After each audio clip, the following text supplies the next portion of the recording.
It's time for the End of Conversation podcast with funny man Damian Lemon and the voice of your choice, Ali Muhammad.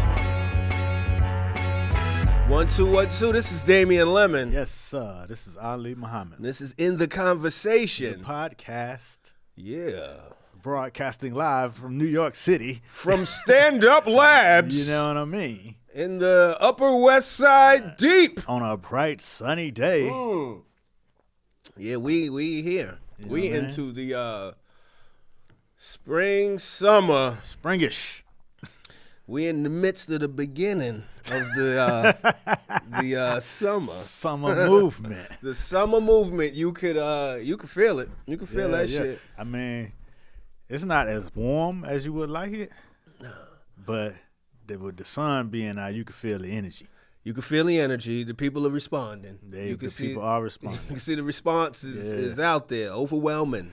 You know, we talk about this every year. It's always, some fashion movement that happens. What So you see? I haven't seen anything yet. Okay. Again, you know what I'm saying, still a little cool. Okay. So, I haven't seen the fashion movement yet. Right, You know what okay. I'm saying? Just a lot of colors. You know what I mean? Yeah, Breaking out the colors, but, summertime they start, making clothes obsolete in different parts. Yeah. That's what's gonna happen. Yeah. It's at that point right now where it look hotter than it really is, or you think it's colder than it really is. There's a lot of oh shit, I'm overdressed, or damn, I should have grabbed the jacket weather right now. Yeah. But we'll get through that shit, man. What's up with you, man? I'm good, man. I'm good. Out here working, man. Yeah. Out here working, yeah. Just came from a shoot, actually. Yeah. Yeah. Something dope. Yeah, it's definitely. It was real dope. Shooting Nicole Bus. This girl got that song "You" with the Cream Wu-Tang beat. I don't know. I gotta look for it. Give it to him, y'all. Yeah. I never heard that. Now. That's supposed to be the Wu-Tang beat? The Cash Rules Everything Around Me beat. Ain't it slower than that? Yeah, but it's not. They sped it up a little bit. Okay. All right. Yo, we getting to that era now. Yeah. I mean, not to that. It's the era of shit that you listened to just the other day is being flipped. I mean, but that shit wasn't just the other day. That was the 90s. No, I know. I know. That's like us growing up, well, me growing up. Right. And you in the 80s hearing shit from the late 70s and the, you know what I'm saying, the early 70s and the late 60s and shit. Yeah. So that's where we at with these kids. So Nicole Bus. Nicole Bus, she got a #1 R&B record right now. Really, that record? Yeah. It's called You? You, for the last 2 weeks. Y-O-U or just you? Y-O-U. I thought it was a shout out to You God. So, you know what I mean? Salute. No doubt. But it, so they gave her, a plaque with the #1 Billboard #1 record thing on it, and followed her around today. We did radio and shit like that. So it was real dope, man. She was real cool, R&B, but they let me listen to the album. That shit was fire. Yeah. Yeah. You know what I'm saying? No, I ain't the A&R dude. You know what I mean? But this shit got a lot of fucking records. You got some shit on there? Yeah, it got some shit on there. What's it sound like? Give us it's R&B for sure. It's classic. She could sing like a motherfucker, like really sing. But then it got them hard ass boom bap beats and shit. Like that was Cream. You know what I'm saying? They got a lot of hip hop samples in there that like them Jeep rocking ass samples. Okay. So the whole album sound like, you know what I'm saying? Summer. You know how Lauryn Hill album sounded where it had the beats, but then she had a soulful voice. Yeah. I'm not saying it's Lauryn Hill, but it's that vibe. It's that vibe. It's on that vibe.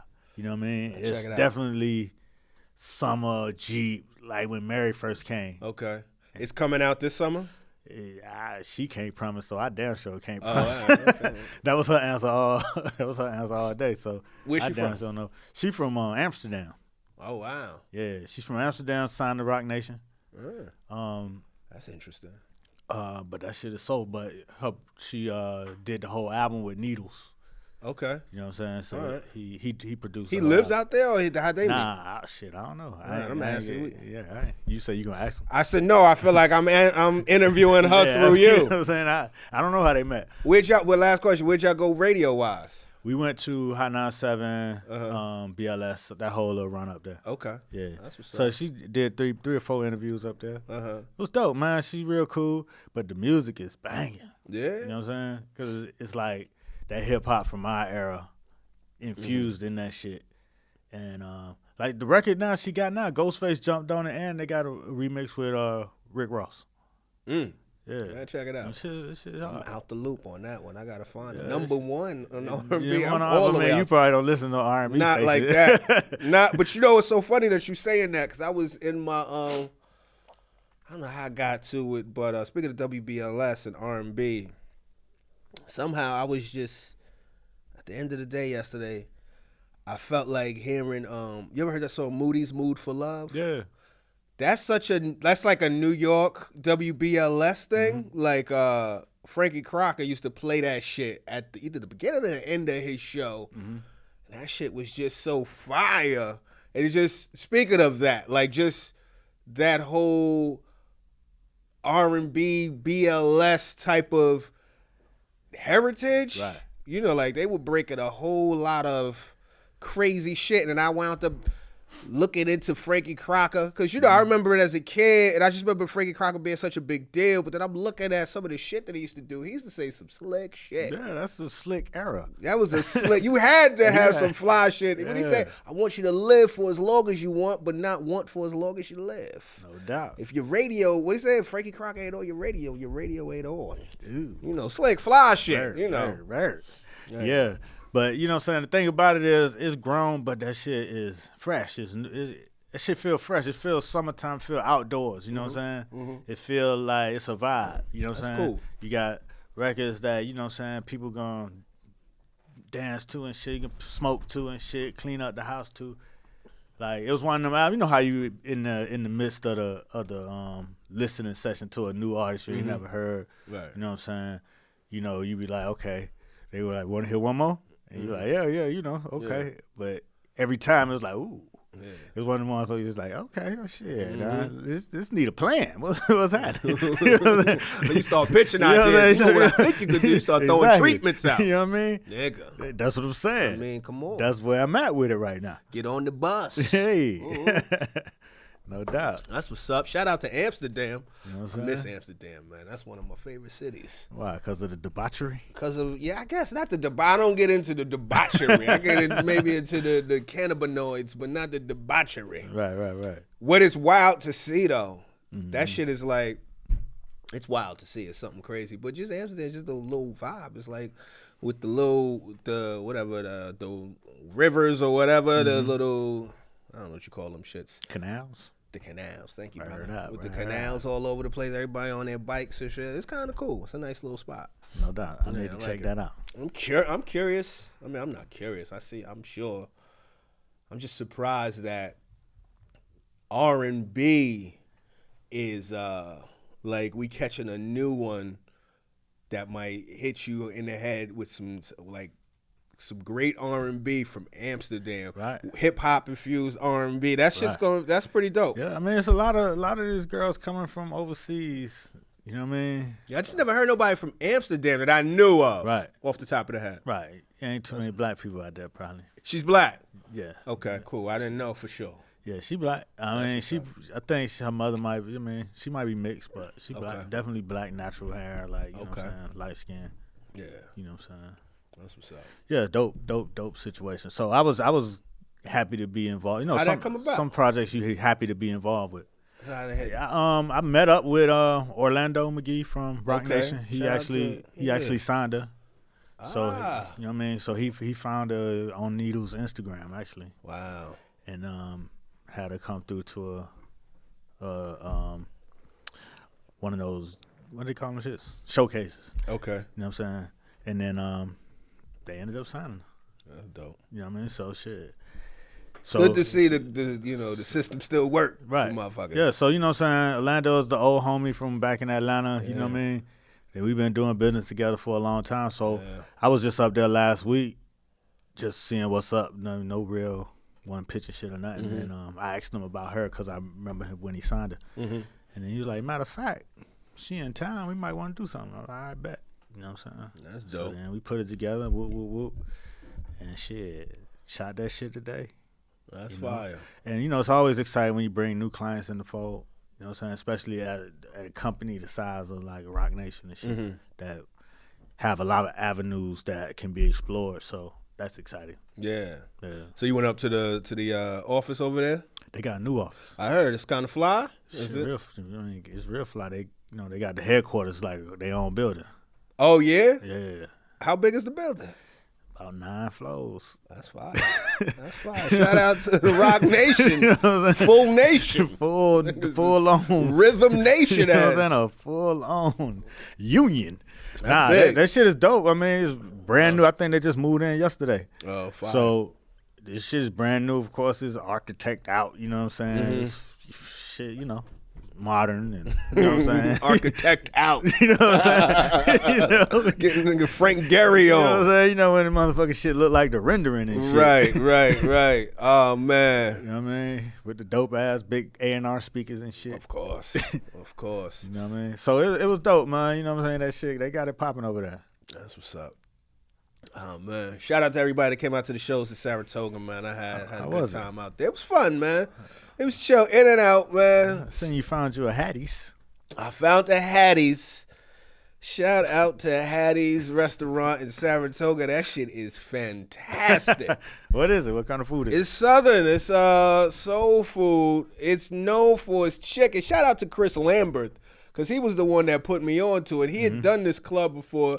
He was like, yo, if you ever, I think we had spoken about it here, but he was like, if you ever in Saratoga, make sure you check out Hattie's. I was like, all right, bet. You know me. I'll bookmark that shit on the Yelp. Right.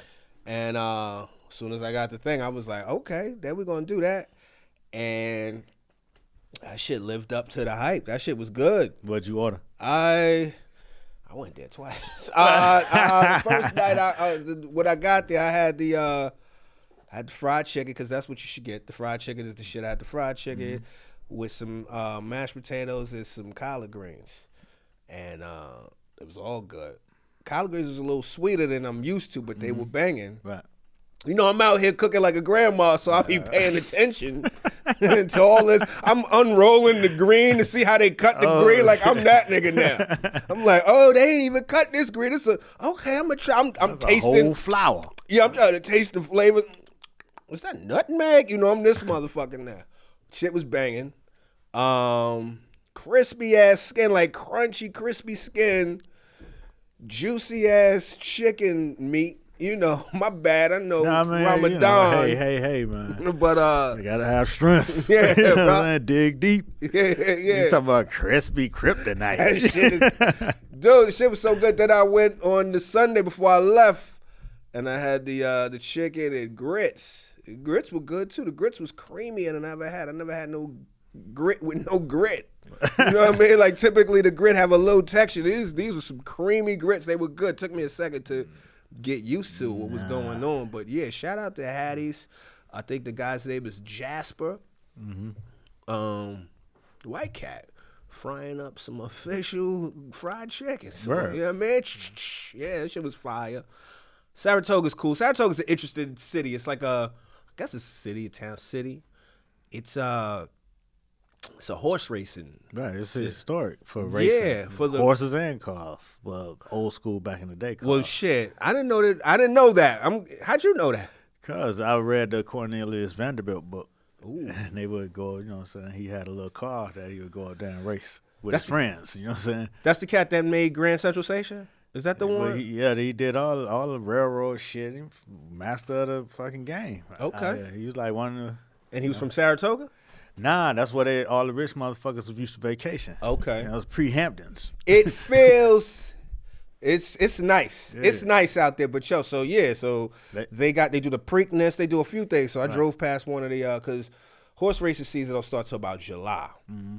But you could tell that kind of dominates the culture out there. Right. I would like to go out there and check it out especially before they get rid of horse racing, because I think you see horse racing is kind of a lot of fatalities going on the horses. A lot of these horses have been. There's about 10 horses have died within this last year. Like, a lot of horses have been dying. A lot of pressure on these horses. I guess I don't know what's going on with these. I heard some of these horses is killing themselves. They're getting a little stressed out. But so many horses dying that people are like, yo, we might have to stop fucking with this shit. Damn. So I need to get there before it's all said and done. They say Saratoga. I think Saratoga is the city where the potato chip was invented.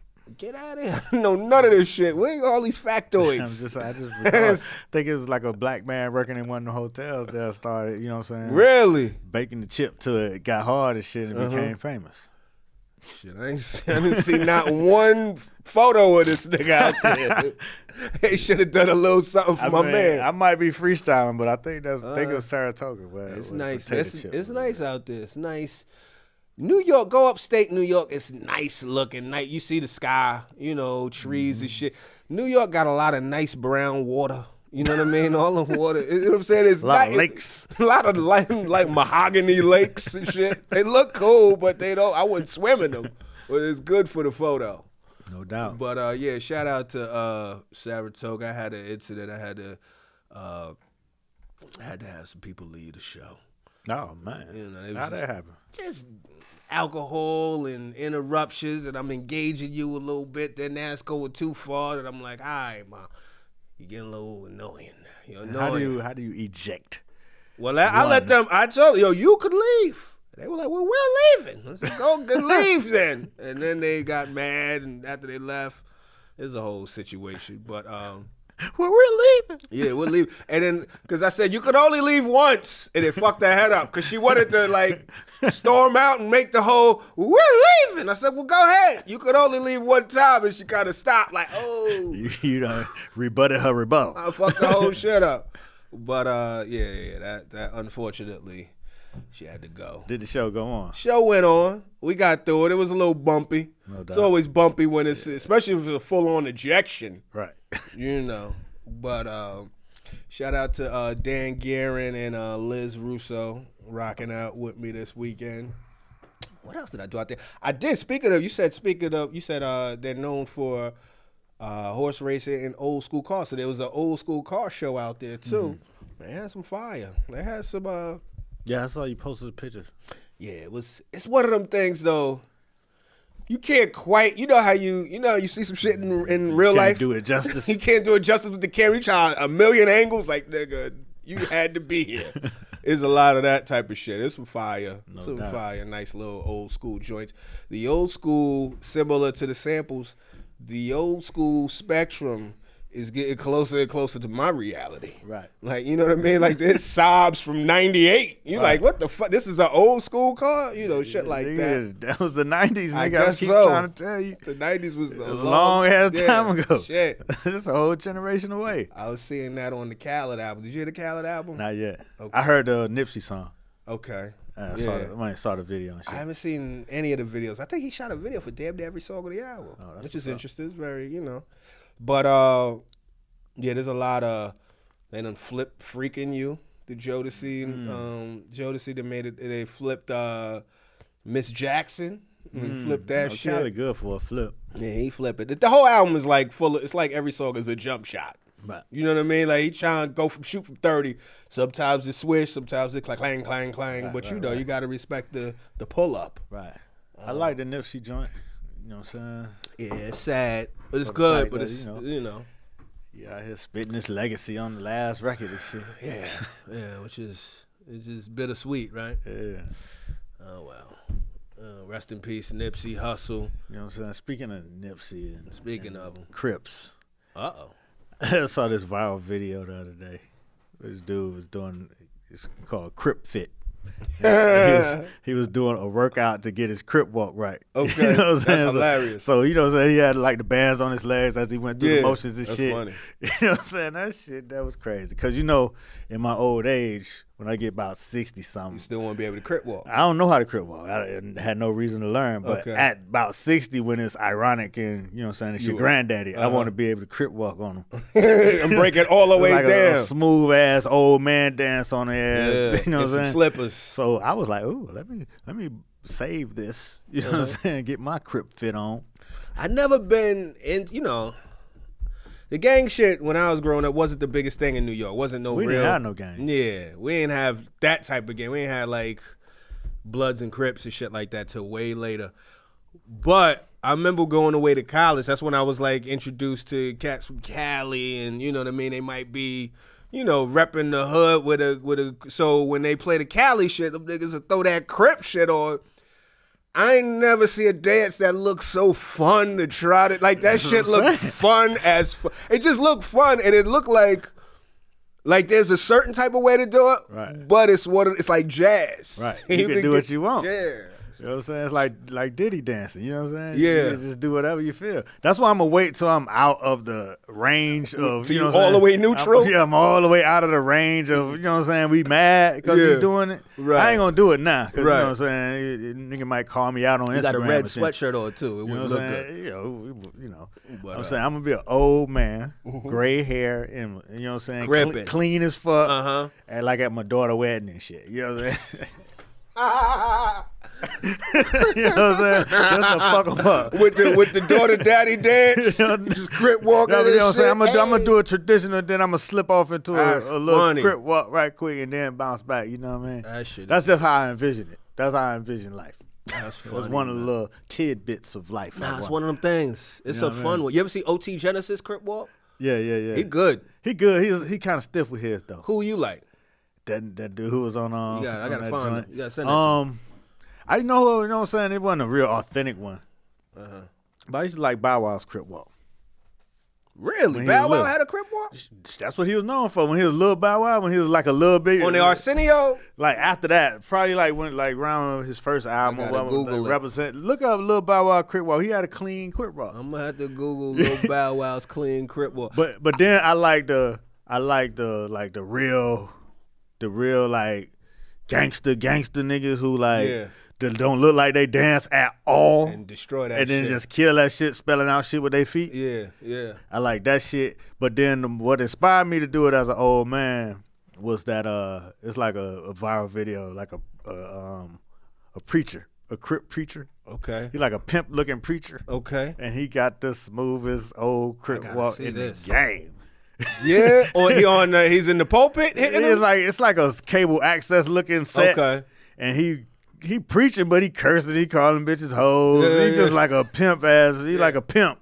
But he's supposed to be a preacher, but then he just break down into a clean ass Crip walk. Smooth as like glide across the floor ass shit. I gotta see that. I'm like, you know what I'm saying? I'm gonna strive for that one. Put that up on the Facebook. Yeah, I'm gonna have on to. The Facebook. Look at us bringing it back. The Facebook. I like when the motherfuckers do the Crip walk and then they dust their shoes. Right. They do the brush. I'm like, all right, that's thorough. Like, you know what I'm saying? That's some cool ass shit. But I ain't no Crip, so I'm gonna have to wait until my grace period is the gangster grace period is over. Yeah. You got chill. Millie Rock. That's neutral. That's fun looking too. Yeah. I hit a Millie Rock. You know what I'm saying? I make my daughter mad with my Millie Rock because I don't really. You don't know how to really all the way. I know how to do it for what I want to do, but she don't like me showing out. Can she Millie Rock? Nah. Can your daughter dance? She thinks she can. Can she dance? Nah, she can't. I wouldn't take her to the hood and put her in no dance contest. Oh, fair enough. You know what I'm saying? But wouldn't bring her to the regionals? Nah, you know what I mean? You know what I'm saying? In the hood, you know how to dance. There's a certain meaning to that. Absolutely. I mean, you know how to jump in front of a crowd with no hesitation. That's knowing how to dance. That's early fame. You know what I'm saying? Like, she know how to catch her little vibe with her friends. You know what I'm saying? But she not finna go get in the middle of the circle and take it over. Nah, she not that kind of dancer. When do you feel like people? When do you feel like you kind of come into your I know how to dance prowess? At what age? I don't know because I ain't never hit that age. No, but I mean, true indeed. But I look. It's like some I think people it's probably like maybe 12. Some people 10? born with that shit. Some kids just know how to do it. They're usually short. And they just go out there real little and look real cute. I mean, when I was growing up, all the short dancing niggas had all the fame in elementary school. Middle school, elementary school. I can see that. You know what I'm saying? That was, if you could do that, you had all the fame. That was fame. Right. You know what I mean? Right. And I couldn't do it. You know what I'm saying? It's a certain thing to it, like, when you see some of those cats who was like one of them dancing ass cats become kind of famous, like JT Money, he was a dancing ass cat. Oh yeah? You know what I'm saying? Like talent show ass, win all the talent show ass niggas. You know what I'm saying? And you could tell why they get famous because they don't have no hesitation about jumping out there doing that shit, and they know how to control the crowd. They know how to make a crowd respond by moving. Right. You know what I'm saying? Not even words, just by moving. Right. Moving to the music. And knowing when to stop, knowing when to start. Knowing when to hit certain shit, knowing when to break that bitch down. Yeah. You know what I'm saying? Everybody can't do that shit. Yeah, that shit is best left to the motherfuckers who can. You ever wind up in the circle by mistake? No. You never wind up in the circle by mistake? Oh, man, that's the worst. I'm walking right out that bitch. And push you, go there. Oh, you got to do some fly shit to get the fuck out of there. Go ahead. I did hit the circle one time. Uh-oh. I was about 10 years old. I probably looked like a clown, but I felt it. Ooh. Motherfucking Cameo Shake Your Pants came on. I was in Cleveland. The little 4th of July barbecue. Okay. And I don't know what got into me. I just jumped out there. Like, felt it. I felt it. I probably looked crazy as shit, but I felt it. Everybody was boosting me up, so I felt good after it was over. But I know that shit looked crazy. Nah, you don't got to trust it. It felt good. But I never did that shit. Never felt the urge to do that shit like that again. What do you think it was then? It was the song. It just jumped into my body. When you hear it now, does it Shake feel it? Yeah, I still feel it. I gotta check that out. Shake Your Pants by Cameo. See, I'm a funk connoisseur. Yeah. You know what I'm saying? Shake Your Pants is a, quintessential funk song of that era. That kind of funk. Okay. And like I said, I ain't really like music back then, but funk, shit like that, go, like old outline, black type of records.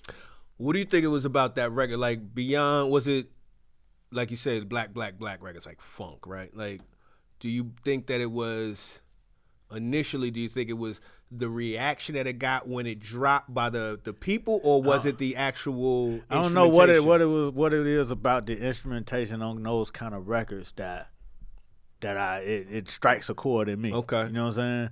It's them, the way that they played the bass lines. Not some people call funk like that old, like the original kind of like James Brown type of funk. Not James Brown, his main stuff, but like when they play the guitar, not that kind of funk. I'm talking about the funk that's kind of like Parliament, you know what I'm saying? Cameo, them offbeat groups, One Way and Clear, shit like that. That kind of funk that the West Coast really hold on to right now. You know what I'm saying? Zap. Shit like that. That's the kind of funk that's kind of jumped into my soul. I don't know.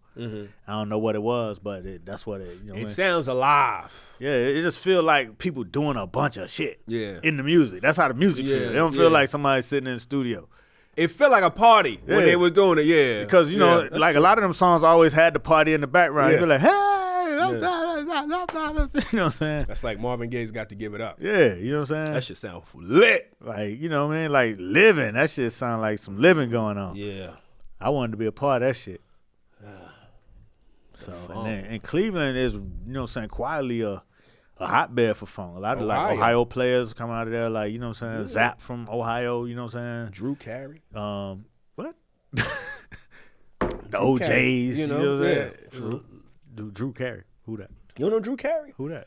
Drew Carey is a comedian. What was he from? He don't play no funk. He don't play no funk. Oh, okay. All right. Yeah, I just like facetious. Yeah.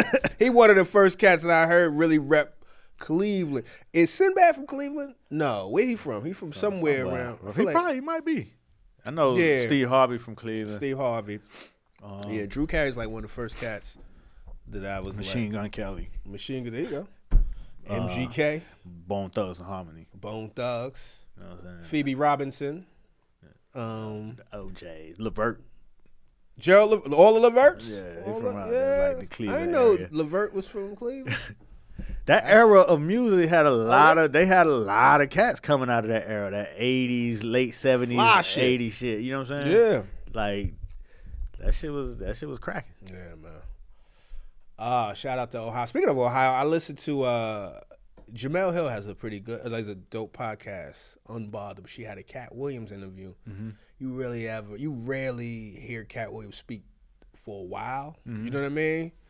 I could count on one hand how many like Katt Williams interviews I've seen that were like longer than 20 minutes. Right. And every time he speaks, to me, as wild as Katt Williams is, you realize he's smart than a motherfucker. Like he's this. It's so deliberate everything he does, or at least he has a reason for everything he does. Right. So it was just kind of cool to kind of hear some of the thought behind some of the moves he's made over the last year and a half or whatever, and it was a real good conversation about, you know, how that whole Atlanta situation happened, right. you know, because he won the Emmy for that shit, right? And what was the situation? And you know, Jamel kind of felt like, you know, she asked, how much of that did you improv? He was like, yo, I wish I could say I improv the whole shit, but I didn't improv really anything. I gave it a little bit of nuance, a little shit. But he said, honestly, I didn't see anything until I got to the set. He said Donald Glover called him, was like, yo, Katt, I'm trying to get you this Emmy. You want to do it? That's what he said. I'm trying to get you this Emmy. That's a real conversation. That's when you hit a nigga, yo, listen, try to get you this real Emmy. Flex. Yeah, that's flex stuff. That's a flex. Well, you ain't and had that's no Emmy. That's setting expectations. Yeah. So I'm trying to get you this Emmy. You down? He said, yeah. You got the material? He said, yeah, I got the script. He said, I bet. And he said, as far as anything, pretty much the only thing he said, what you want to wear? He said, I'm gonna have a wife beater on, a robe, and some slippers, and I might be smoking a cigarette. That was all I think that, you know, I always say that's all he input. I thought he trained with the alligator or some shit. I mean, he might have done that after. I think he did that on his own to get the role or some shit. That's at least that was the story. Oh, I never heard that. He didn't say all that. Right. He also said, which was pretty interesting, he said, one of the best parts about that whole shit is the very end when he speed off, right? So they was like, is that really you ready? He was like, oh, hell yeah. He said, I still run a 4.140. I don't know if he talking shit because I don't run none of that shit. But he about 50-something. 4.1. I mean, NFL 4.1. That's combine shit. I mean, I don't know I don't know a lot of NFL cats running that. I don't even know if I heard of 4.1. Oh, okay. Well, shit. I don't even know all of that. I figured that shit sounded ridiculous. Yeah, that shit sounded great. But he looked fast than a motherfucker. 4.1 is crazy. He looked fast out there running by himself. Yeah. Put a fast nigga next to him. Yeah, that's a problem. We'll see how fast he running.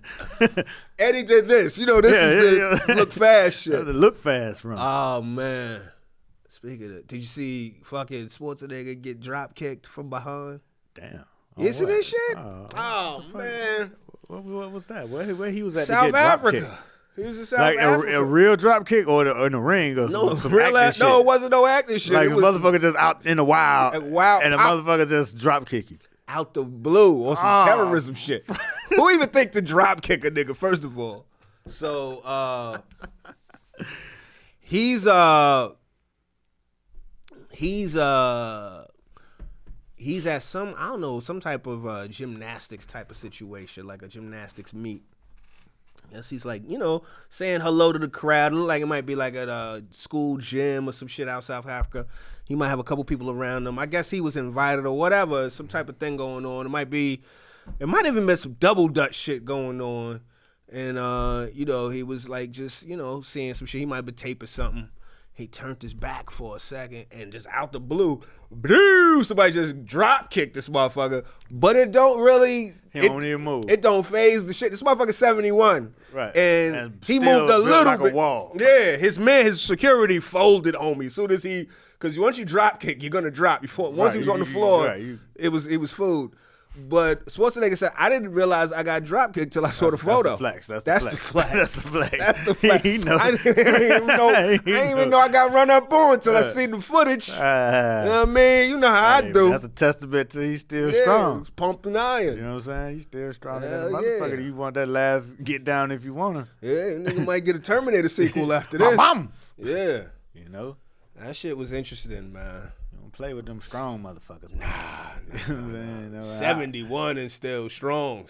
Took a drop kick to the back. That's something. Ate that shit. Yeah, ate it. He didn't even know he was eating. He didn't even when he was at the table. Anyway. That's crazy. I guess we should talk about this Game of Thrones. Oh no, we'll get to it. We'll get to it because I've seen a lot of disappointment out in the world. Listen, man, I was disappointed, but you know what I'm saying? I got my thoughts. All right, let me ask you a question. Have you I was on Twitter, Janelle Monáe asked this question. Mm-hmm. She was like, yo, what's your favorite female fight scene? Let us know, send a link, whatever. Immediately, just without, the first thing that came to my mind was Jada Pinkett versus Sally Richardson in Low Down Dirty Shame. It was a quick one, but it was just, It was Jada Pinkett and Sally Richardson, which was amazing just to see. And I liked Low Down Dirty Shame as a movie. Then I saw some people say Uma Thurman and Vivica Fox Kill Bill. That's one I would put in there. That was a real knockdown, drag out situation. Yeah. I'm trying to think of some other ones. You got anything on top of the head? I don't remember. I can't think of none. Sharkeisha. Nigga, I deleted it. I said such and such, Peaches versus Angela, and then I say Sharkeisha versus that poor girl.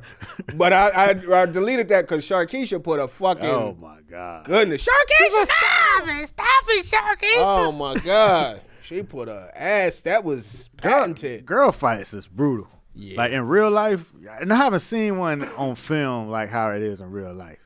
I don't know. That's probably, you had to get some real good acting on that shit, cause with the hair pulling, just how fucking vicious girls get, titty like, popping you know out, what I'm saying? Scratching and just like once they get going, like when you get one of them that's just off the chain that you can't hold back, that's just running with her feet off the ground, like, you know what I'm saying, kicking and roundhousing. This shit gets brutal. Shit, the worst fights I seen in elementary school was fucking Latoya and Tanya. They fought for about a week straight every day, and towards the end it got sad because they was really knocked down, drag out, pulling hair, fighting to the. I'm like, somebody gonna stop this shit? Did they become friends? I'm not sure what happened after that, but it was damn sure a full week. It was about 3 days in a row. That's a lot. You know what I'm saying? It's 5 days in the school week, so that's all motherfucking week. That's a lot of rematches. Typically, you get maybe one, maybe two. That's a lot. Nobody don't want none, but girls be vicious when they get going. So what was it? Was it just ties, or was it one was? Was it like one would go this way? Was it a sweep? It wasn't no sweep. It wasn't no. It just looked like some real hard fighting for a long, tired ass time. What were they fighting about? I don't know. Were they in your grade? Yeah, no, they was one grade under. But Toya was my homeboy's sister. You know what I'm saying? Okay. And you know she was light skinned, curly hair. So you know what I'm saying? I guess you felt like she could get it. Right. You know what I'm saying? Tanya was dark. No, she was dark skinned. It looked like she had heavy hands. Right. So you know what I'm saying? Somebody you look like you don't want it with. The odds on her. You know what I'm saying? So everybody had their money on Tanya. Right. They underestimated the viciousness of Toya. Surprise! Toya fought that shit all the way down, and that's why nobody wouldn't let it go. Right. You know what I'm saying? Right. Because it was supposed to be one way. It was supposed to be a beat down. Yeah. But it didn't go that way. So we had to let this So rock. nobody would be satisfied with, just like Game of Thrones. Ain't nobody satisfied with this ending. Yeah. So they kept on running it back. Did you see all of them? I don't know. I might have, because it was on the same route. Okay. You know, it was like a spectacle. Where was it? It was on the bus? Nah, it's like walking home from school. So you leave the school. All the fights happen as soon as you hit the corner after you get off the school block. Right off the premises. You know what I'm saying? Off the premises, no people around, no grown folks. Right. You know what I'm saying? No safety patrols. Right. Just kids out in the wild. Right. And they seem like they fought in this 1 yard every day. Just like bang, just pulling hair, tearing up shirts, and then you had to walk home after that tired and wore out. Yeah. I feel bad for it, man, but that was the most vicious fights, like physical, like dude fights don't last that long. Whoop, whoop, whoop, pum, pum, pum. Yeah. And then it's, you know what I'm saying, somebody won. Yeah, it's typically. All right, bring it up. You know Yeah, somebody, it's real quick, or somebody get to shooting, or, you know what I mean, something crazy. It ain't no real long, we gonna fight every day. That'd be the theory. You think you gonna have to fight somebody every day, but that don't really happen in practice. That's a lot. You know what I mean? So, but as far as girl fights, man, them things can get vicious. I haven't seen one on film that I felt like do justice to how the mentality of a woman when they get going. You know what I'm saying? When they snap and get going on your boy, whoo, they get nasty. Oh man, what else is going on? What's up with you, man? Man, I went to I broke Not fucked up. I voluntarily didn't do one day of Ramadan. Voluntarily didn't do? What well, I was gonna. We got invited to go to the Harlem Eat Up. Oh, okay, though. You know what I'm saying? This weekend, you know what I'm saying? With right in the midst of Ramadan. In the middle of that shit. And then I went thinking, okay, I'll bring my camera so I can occupy myself. Right. You know what I'm saying? Let my wife. I ain't gonna get hungry. You know what I'm saying? It ain't gonna faze me. I'm gonna just photograph food. You know what I'm saying? I'm gonna photograph the people having a good time. You know what I mean? Enjoying meals. Then I got out there. You know what I'm saying? Everybody having a great time. It's a big circle of friends. Where exactly is the Harlem Eat Up? At Morningside Park. Oh, it's in that park. Yeah. Oh, and so what is it like? Are they like food trucks or just a food bunch of vendors, booths? like tents, bunch of tents. They had a stage over there.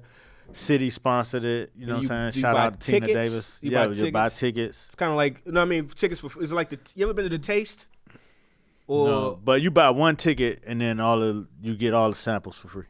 Oh, so everything's free. Yeah. So, okay, so you pay to get in. It's like an $85 ticket. Oh, all right, fair enough. Okay, so it's a food festival. So it's like, you know what I'm saying, $85 had been spent, you know what I'm saying? For both of y'all. A piece. Yeah. So it's like, whoo. Yeah. Everybody having a great time. You ain't get a media joint? You ain't play the media hand? Nah, it was a last minute. Bevy invited me. Right. You know what I'm saying? Like a celebration. I could dig it. You know what I'm saying? So I just went. I didn't know what to expect. Man, I got out there, everybody having a great time. What all they these have great out there? eats, you know what I'm saying? Talk to me. All kind of little stuff. Shrimp and grits, you know what I mean? What places? Mr. Charlie had the, you know what I'm saying, the full-on plate of soul food. Charlie that does the I don't really know. These are all Harlem institutions, so I'm not too familiar. Because I know there's what is that, Charles? There's a fried chicken spot. Probably him. Yeah. You know what I'm saying? It used to be on 150th. Right. Yeah, he used to have the all you could eat. He used to have an all you could eat buffet. You pay like $10. You could go up in that shit and eat Charlie's pan fried chicken. I want to say you could go up in there and you could eat literally. You could eat for a couple hours. Yeah, like his little sample place was like full-on situations. Yeah. It was like a full, you know what I mean? Like a mini plate full, like stacked. I saw Bev out there hosting. Yeah, she was hosting. With Marcus Samuelson. She been in the game.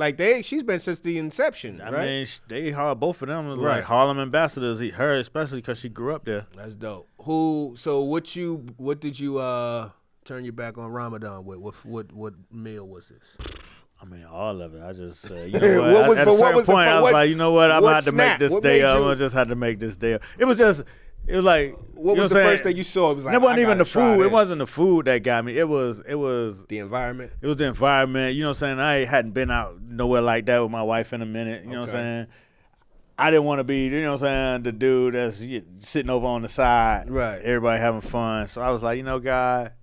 You know, I'm like, can I make this day up? He was like, cool. I know what you got going on, man. Go ahead. Handle your business. I'll see you tomorrow. Right. And then so I'll make the day up. Okay. There you go. You know what I'm saying? I haven't done that in a long time. You got to take it into OT. Yeah, I got to take it into OT. But, oh, man. You know what I'm saying? Shit was fun, man. It was like a good festive environment. Yeah. You know DJ? Yeah, I guess. Night some music in the background. Yeah, they had dance floor, DJ. They had all kind of shit, man. That's what's up. You know, so that was good. It was a good old time. How's the food?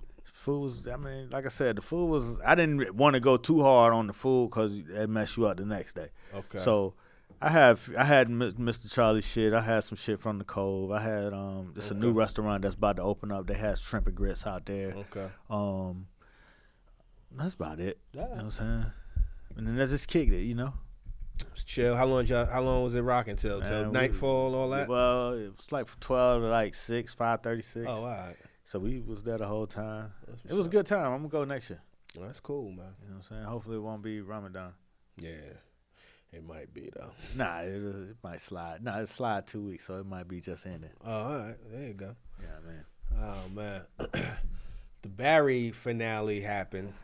How was your finale? It was all right. Was you disappointed or no? I wasn't as disappointed as I seemed to see the Game of Throners. I felt like I said, it was a lot of magnificent stalling throughout the whole season. Mm-hmm. It was great stalling. Like you're distracting me with some funny, wild, interesting stories. You know what I mean? Did they wrap it up? They didn't wrap it up like I thought they was gonna wrap it up. Barry's still getting away with a lot of shit. There's no true. I don't say there's accountability. No true accountability. You know what I mean? Like, he's still in the wind a little bit.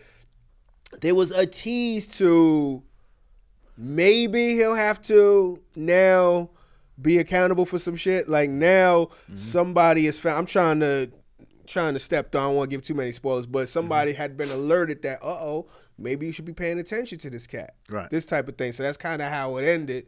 But, overall, it was good. You got to see Barry bust his gun one time, go crazy with it. Actually, it was a decent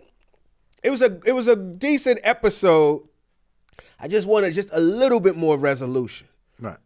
I will say, because then I started reading a few pieces on it. It's like everybody was like, "Oh, this is season 2 is better than season 1." I don't know if I agree with that. I think they both. I do feel like season 2. The characters did get fleshed out a little bit more, particularly Sally. Sally was kind of, I don't want to say one-dimensional, but like pretty vapid. You know what I mean? Like, you kind of like, you see the archetype immediately, like, okay, I see what this is. But then they gave her a lot more depth in the second season to where you couldn't just sum her up. Like, just couldn't be like, okay, I know where she's at. She kind of fought her way out the box to where she's like, oh, wow. But then she'll still do some dumb shit, right, or some real self-involved shit. She played that role really well. I wouldn't be surprised if she get nominated this go round, because I think she kind of had a breakout performance. Bill Hader killed it again. Everybody did their thing. Right. I just think that particularly she stepped it up, and then just some of the ways that they kind of felt out the world was pretty interesting. Mm-hmm. But I'm gonna watch season 3. You know what I mean? Like, I'm on it. I'm still out here holding the candle for Janice. Right. You know what I mean? I don't think niggas give a fuck. I really don't think. I don't think they give a fuck about her. But I'm like, come on, y'all can't just do this black woman like that. But I think so. I think it is over. Hey. We'll see. But Barry season 2, decent. I enjoyed it. I could have, like I said, I would have liked a little bit more resolution, but it is what it is. Right. So tell me, man, I see a lot of disappointment in the streets. I see the tweet. I see the tweet. Somebody said, I wish I had not watched not one episode of this entire show. I wish I could take it all back, which is very funny because at the same time, as this is wrapping up, my lady jumped back in. She's been kind of binging Game of Thrones, and like now she's trying to stay away from all spoilers and shit like that. So she's trying to catch up. She's trying to catch up, but I mean, speak freely. No doubt. Yeah, man. Talk to me. How'd you feel? It's like this right here, man. Closure, talk. I mean, no real closure per se, but it's like this. When I watched it, yes, it was a very disappointing episode in that it was just lazy. You know what I'm saying? Like the last few episodes, this season, has been a lot of lazy shit in the game. You know what I mean? I liken it to, it's like, say you're a teacher and your student come in. You know what I'm saying? They got to write an outline for a term paper. And shit. And you got one student that's brilliant. He come in with a dope-ass hypothesis. You know what I'm saying? His outline is dope. You like, oh, shit, this shit right here. He gonna kill it. This shit gonna be fire. Ooh. You know what I'm saying? He do a draft, the first, you know what I'm saying, first few pages, like, ooh. Right. Then this motherfucker, he full of himself, you know what I'm saying? He don't write the shit. He wait till the last minute, go out to the club the night before, and then come home and try to finish it, running out of time. And then, you know what I'm saying, turning the paper it hit the points of the outline, but barely. You know what I'm saying? Right. So now what you felt would have been an A+ paper has turned into a C- D+.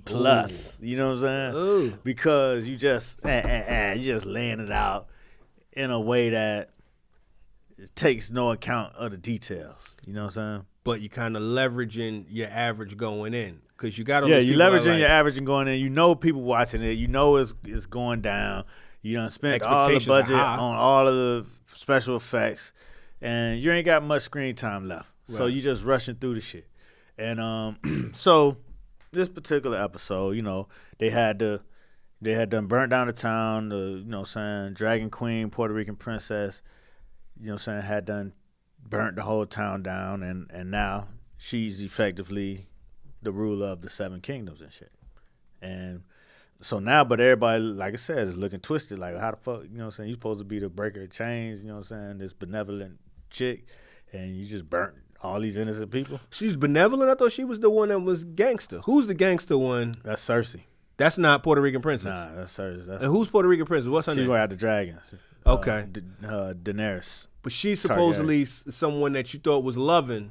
Right, because she went and freed all the slaves, but she was really doing all the shit to build her army. Because she was the last of her family, but her family was the one who had the throne, and they killed her daddy, and then her and her brother were the last ones of that family left, so they thought.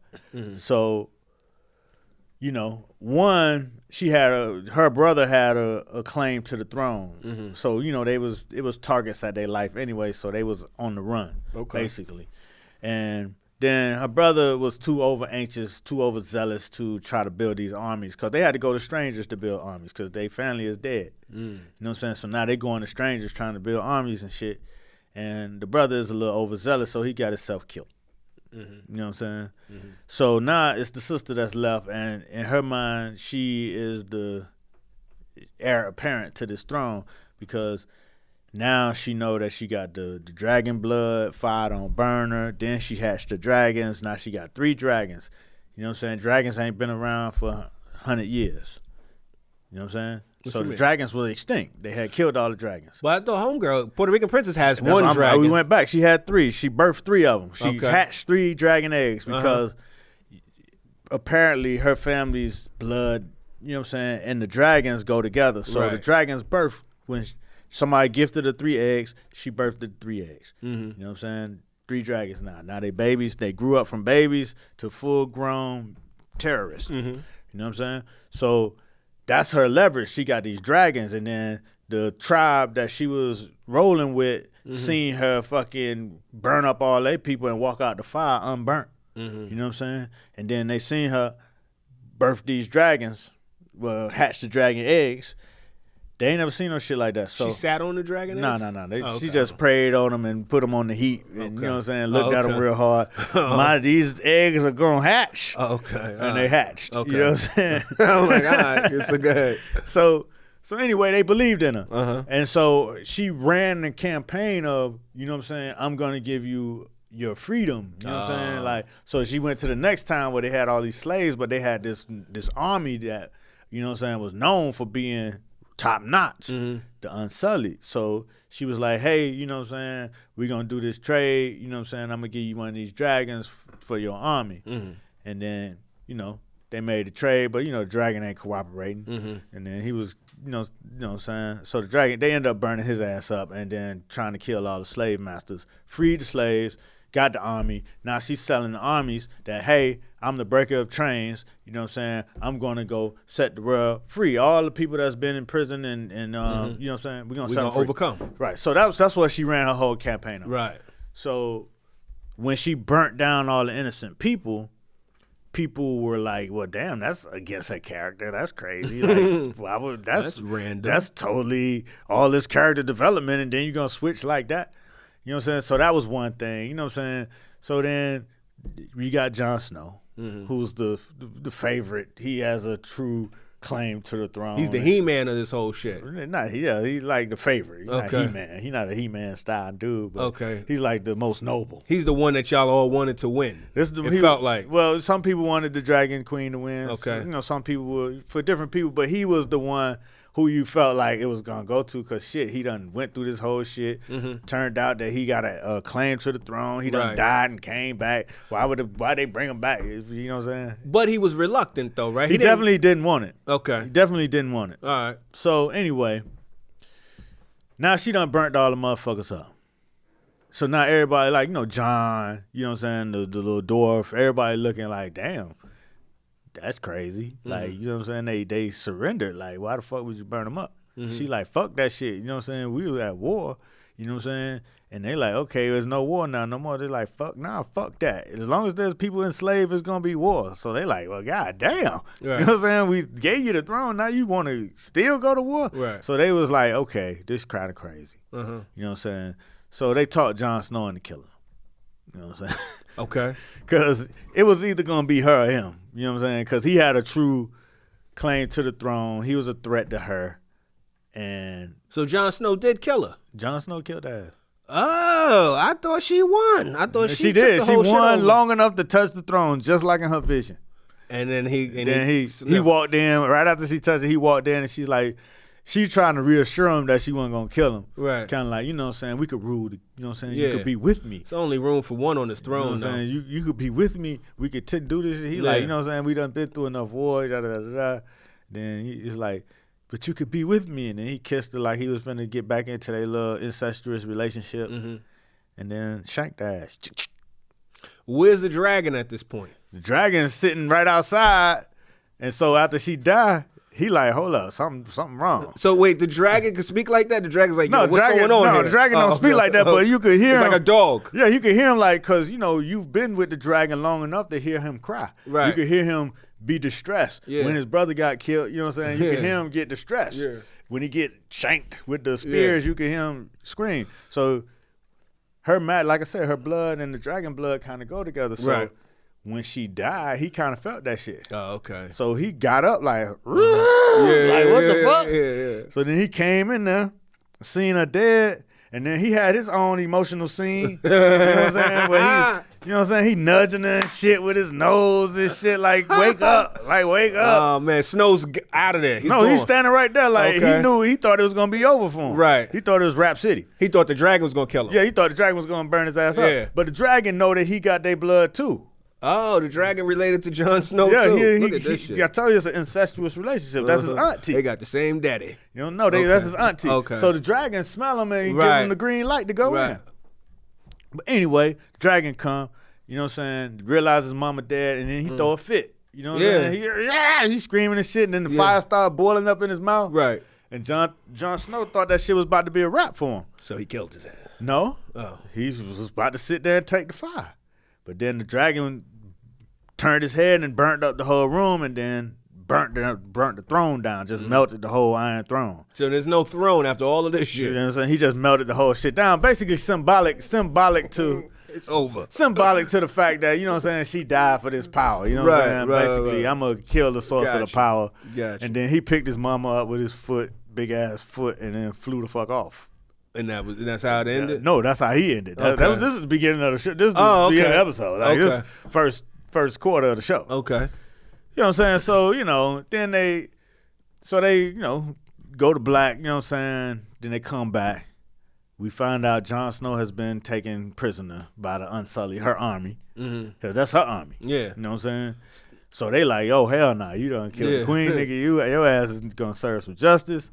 You know what I'm saying? The little midget in prison because you know what I'm saying? He freed his brother and shit. So they had this strange-ass council of all the leaders from the north and the other rounds and shit come and sit around the circle. And they appear and shit.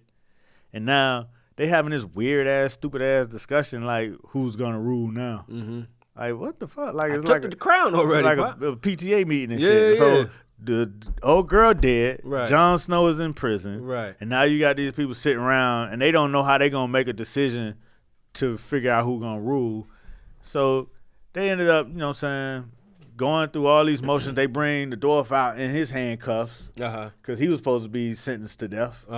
But now he got a speaking part in this council. Okay. You know what I'm saying? With the handcuffs on. With the handcuffs on. He's a character witness. He got a speaking, he a character witness and shit. And they were like, well, who do you think should rule? Yeah.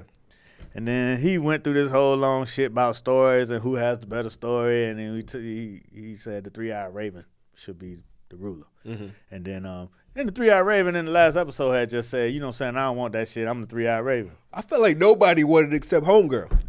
But until my man said, I think you should do it. I think you should do it. What you think? This nigga sits here and says, you know, you can see the past and the future and the present and all this shit. Right. This motherfucker sits here and says, why do you think I came all this way? So basically, they set it up as, you know what I'm saying, Bran been plotting this whole time to be the fucking king. Right. You know what I'm saying? Right. But, which is brilliant in theory. Okay. Execution sucked because after being mad, sleeping on it, waking up the next day, you start thinking about it like, damn, if they had done it right, that's just a kickback to watch the whole shit over again to see how Bran plotted the shit out. You know what I'm saying? That's cool. You know what I'm saying? Because 2 episodes ago, right before the war, the dwarf did go in there and ask him what his story was. He was like, you've had an interesting journey. And he was like, yeah, it's a long story. And he was like, I'd like to hear about it. Then they cut to black. You know what I'm saying? But they never threw it back to that or no shit like that. You just had to remember that shit. That's probably where they plotted the last little piece of this shit out to convince Jon Snow to kill the motherfucker. Then, after all this shit, Jon Snow been fighting for their ass, fighting for the realm of men, and fighting for the living, and fighting everybody, fighting for Winterfell. They sent his ass to the wall, back to the wall where he motherfucking started. And that was it. Jail. Not jail, but it's damn near like jail. What's the wall? The wall is where you protect the realm from the dead, but there ain't no dead no more. But they still was like, you know what I'm saying, there should always be a place for fuck-ups to go. They gonna send him to the fuck-up spot. But see, Bran, in the execution of that it looked fucked up. It's like, oh, this some bullshit. But then when you really think about it, Bran knew Jon's experience. Because he could see the future. He saw the past and the future. So he knew Jon's experience beyond the wall. That's the only true family Jon really had got real cool with and close to, and they followed him. Three-eyed. Him and Three-eyed. Or the wildlings and Jon Snow. Right. So what Bran did was actually free Jon from even having to be a part of this shit. So he let him hang out with his people. They sent him to the wall, which in theory they sent them to be with the wildlings because they was the only ones holding the wall down at the point. And then they just left the wall and went to the north. And that's how it ended on their ass. So in theory, the shit was a great outline of how it could have ended and shit. You know what I'm saying? It all made sense if you start putting it all together and looking back at, Right. It's some brilliant shit. Okay. The execution was some last minute, went to the club as, you know what I'm saying, ran out of time. Oh, shit. Turned the shit in shit. So that's my thoughts. So if you had to rank Game of Thrones amongst your favorite shows, or just one, Game of Thrones, give it a grade for the entire series, and then where's it rank? I mean, the entire series in itself, I'm looking up this quote that Keith Murphy had put up on Twitter.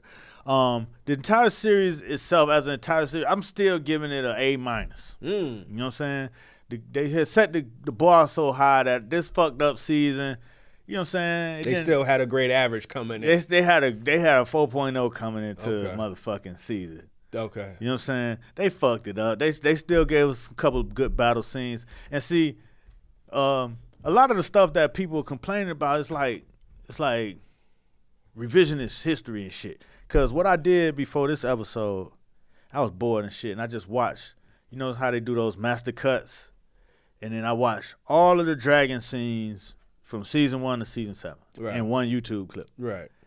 And you could see the progression of her tripping out, you know what I'm saying, and going against the shit she was talking. Even though she was saying it, she was doing some foul shit, but in small numbers. You know what I'm saying? Like when she traded the dragon for the soldiers and then burnt the motherfucker up right after. You know what I'm saying? In the name of freeing slaves, so it felt pretty good, but she did do some foul shit. You know what I'm saying? And she was consistent throughout the whole shit. She became progressively more and more bold in her fuck that shit. Right. I got the power. Right. You know what I'm saying? So as you watch the dragons get older and bigger, you could see her becoming more determined to get to the throne, and you could see her drifting off into that gray area of, you doing bad shits for seemingly good reasons. You know what I'm saying? Yeah. Until you just did fuck bad shit just because you felt like you could do it. Right. You know what I'm saying? So I don't have that beef when you look back at it. I don't really have a beef with how it ended and who ended up on the throne. The execution of getting there was what get me. You know what I mean? But A-, Keith had a perfect analogy to it, and I'm And of course he done deleted it or he done tweeted so much new shit that I can't find it right now. But you know what I'm saying? But again, if I find it, I'll bring it up. Yeah. I seen somebody say Game of Thrones was better than Breaking Bad. It was. It wasn't. It didn't end better than Breaking Bad. You think Game of Thrones was better than Breaking Bad?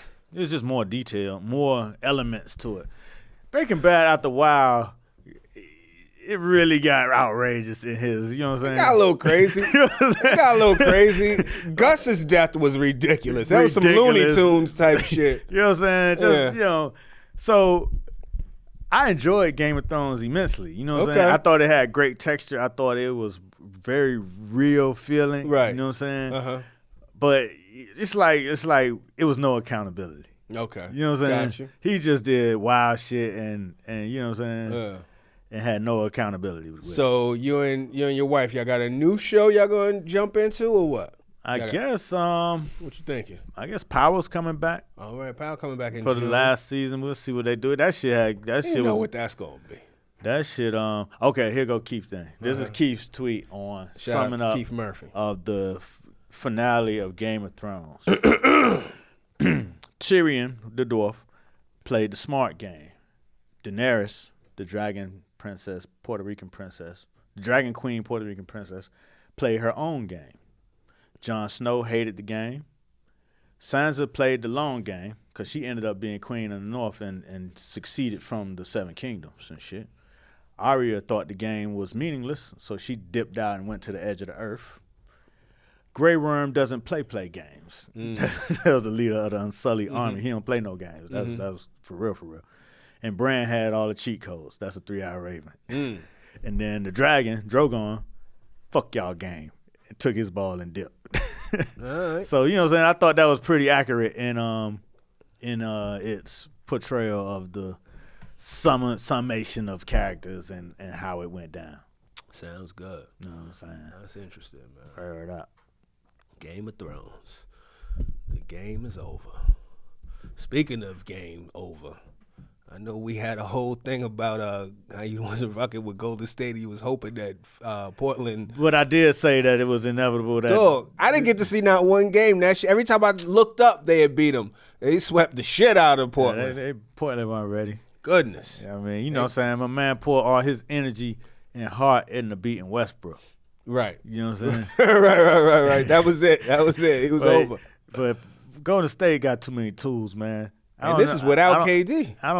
But they was already champions before KD got there. I know. They had two of the best shooters in all fucking time. Yeah. You know what I'm saying? Yeah. They was champions before KD. Yeah. KD was just like, that's the cheat code. That was gravy. And they didn't even need the gravy. You know what I'm saying? Yeah. They still got to win a championship, but I think they're going to do it. They got too many fucking weapons, man. Yeah, and it's too fucking Clay and fucking Curry could shoot that shit from half court like nothing. On the run. You know what I'm saying? KD can shoot from anywhere. Yeah, that's nice. So what you gonna do with that? I don't know. We'll see. I thought the Bucks was about to sweep Toronto, but Toronto pulled one out, so that's still going on. We'll see what happens.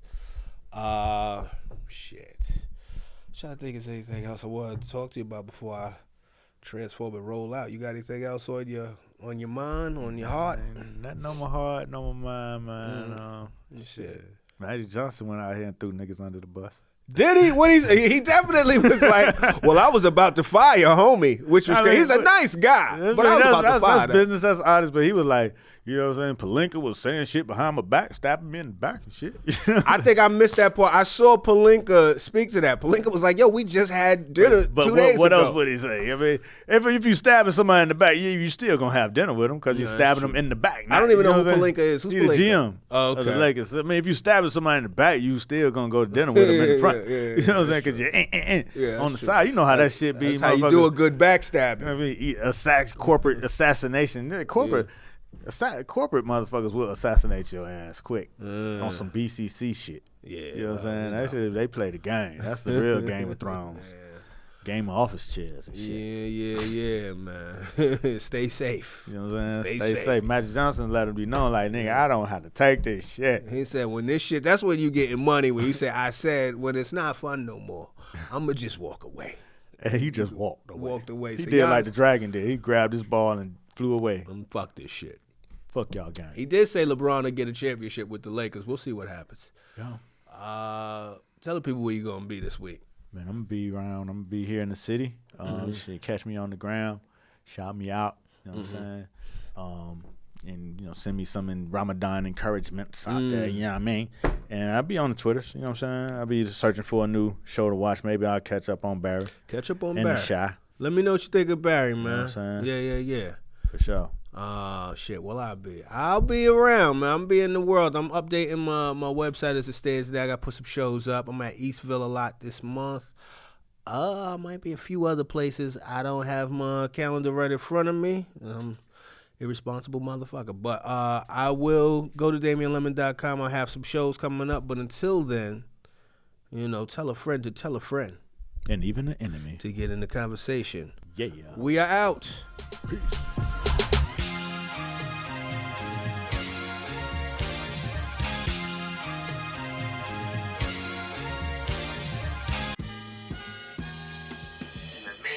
Of it all is to be in the conversation.